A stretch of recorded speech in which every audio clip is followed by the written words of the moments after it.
Hey everybody, in this video tutorial I'm going to show you how to use ChatGPT search instead of Google search. Alright, so of course you can use ChatGPT search when you open up ChatGPT and you select the search option here, but one of the great features in web browser is that when you open up a new tab you can search for anything here, and by default it will open up Google search. So let's say we want to add a question, how the Bitcoin price has changed in the last week, and if we press enter, as you can see right away, it opens up Google.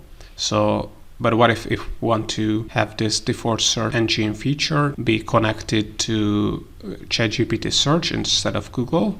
We can do that very easily, and all we have to do is to click on your account icon, and you're going to see get ChatGPT search extension, and if you click on it, it will open up the ChatGPT search Chrome extension page where you can add this Chrome extension to Google Chrome, but it also works with Microsoft Edge or any other Chromium based web browser. And now if we go to the browser address bar and add the query, as you can see here that instead of Google search we're going to use ChatGPT search. If we press enter, and here we go, as you can see our query has been added to ChatGPT, how the Bitcoin price has changed in the last week.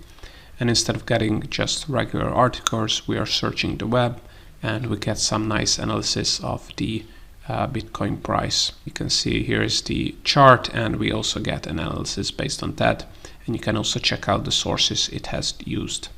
So notice how you can use ChatGPT search instead of Google search in your web browser.